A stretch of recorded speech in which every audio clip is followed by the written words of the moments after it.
Bienvenue dans Chien dans l'âme, le podcast dédié à tous les passionnés des chiens. Je suis Priscilla, fondatrice de Doggymotion, ta référence fun et ludisme au service de la relation avec ton chien. Chaque semaine, je te partage mes réflexions, mes conseils et mes astuces pour mieux comprendre ton chien au quotidien.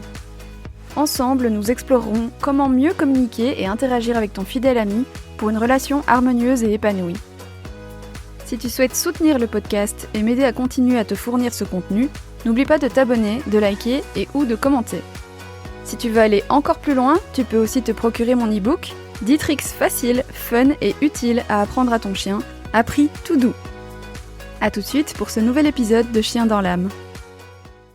Bonjour, j'espère que tu vas bien. Alors, cette semaine en Belgique, on a eu vraiment du temps très chaud, surtout le début de semaine. Et loin de moi l'idée de me plaindre, simplement, ça m'a inspiré l'épisode d'aujourd'hui. Parce que quand il fait super chaud comme ça, je sais pas si t'es comme moi, mais moi, je suis assez ralentie par ce temps malgré tout. Je suis plus vite fatiguée et j'ai moins d'énergie pour la promenade, et mon chien aussi. Du coup, je cherche des astuces pour m'économiser en fait. Et ça m'a inspiré donc quelque chose que j'adore faire dans ces cas-là, qui est la balade silencieuse. Alors, on va en parler aujourd'hui, la balade silencieuse. Qu'est-ce que c'est? Quels sont les avantages? Pourquoi j'adore ça? Et pourquoi je pense que c'est complètement indispensable? Alors, une balade silencieuse, c'est pas une balade où le chien n'a pas le droit d'aboyer. C'est en fait une balade où l'humain n'a pas le droit de parler. Enfin, n'a pas le droit. On s'entend que bien sûr tu peux switcher un moment si t'as besoin. Mais le but est de limiter au maximum les moments où tu vas utiliser ta voix. Et pourquoi on fait ça? Parce que on a tendance à utiliser beaucoup trop notre voix de manière générale avec les chiens.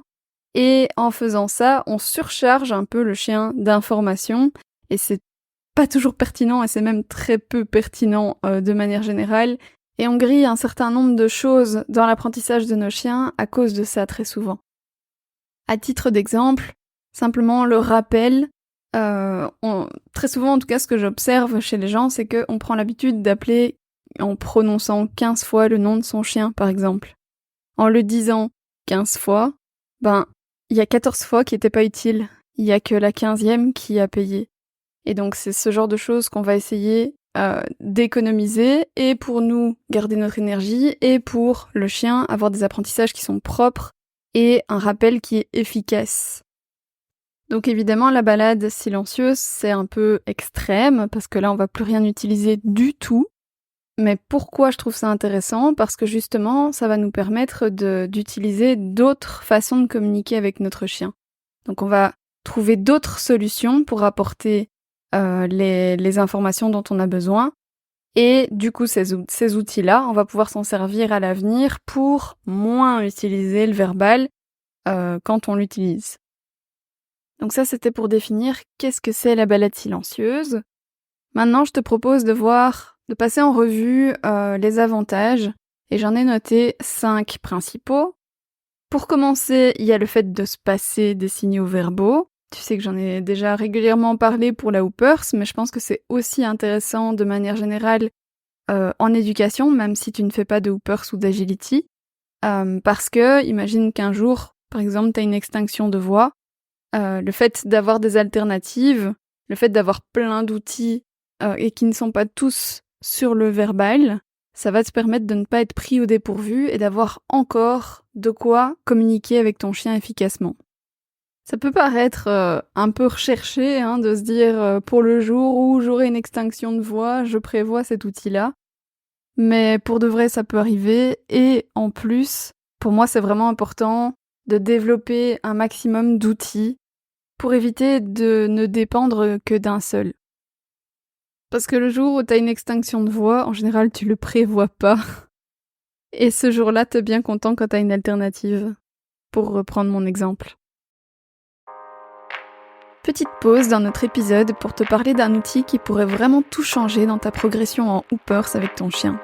la boîte à outils de démarrage du débutant en hoopers. Si tu cherches à t'initier ou à progresser dans cette discipline, cette boîte est faite pour toi. Elle contient tout ce dont tu as besoin pour commencer en douceur et à ton rythme, et pour développer des fondations solides pour évoluer en hoopers. Grâce à mes guides, mes vidéos et mes astuces, tu seras prêt à te lancer avec confiance. Pour avoir toutes les infos, tu trouveras le lien en description de cet épisode.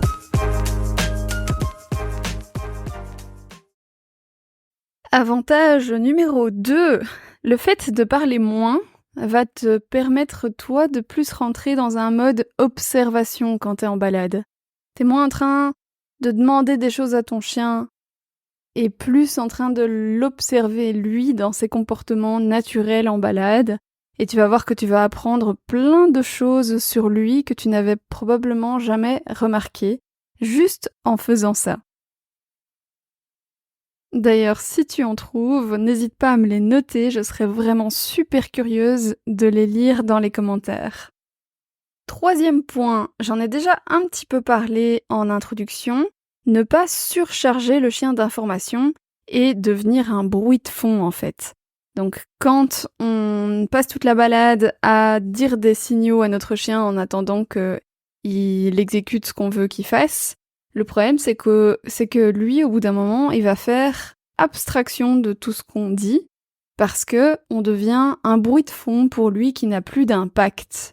Il est tellement habitué à ce qu'on parle, et lui, en même temps, il est en train de faire quelque chose qu'au bout d'un moment, il va fermer l'écoutille d'attention, si tu vois ce que je veux dire, et il va choisir de rester dans ses odeurs.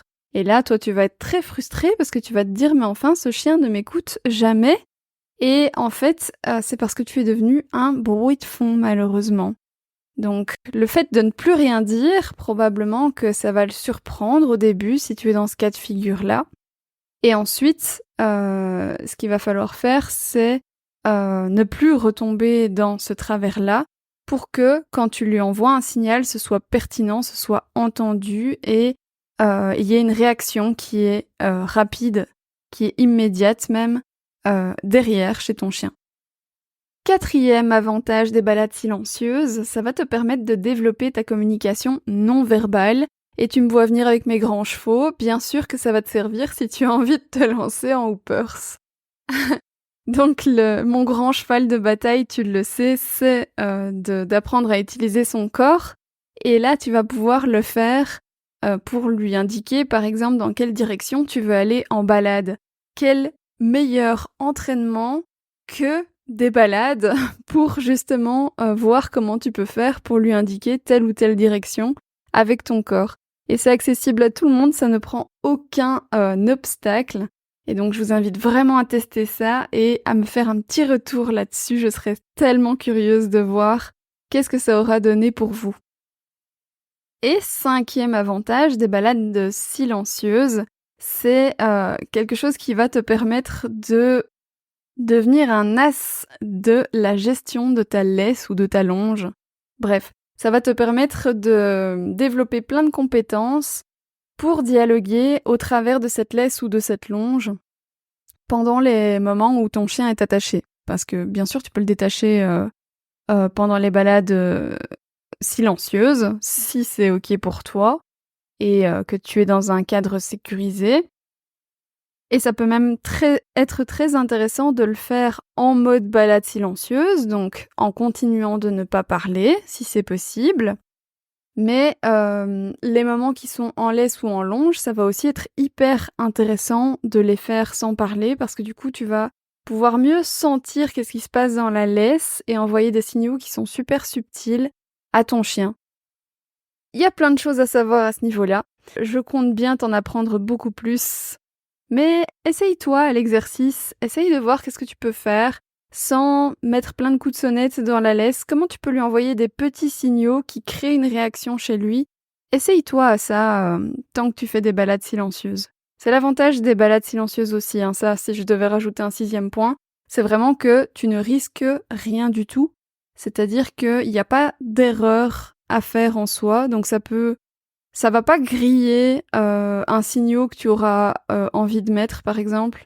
et tu risques pas d'apprendre des mauvaises choses à ton chien. Donc profites-en, teste tout ce que tu as envie de tester et regarde qu'est-ce qui crée une réaction chez ton chien.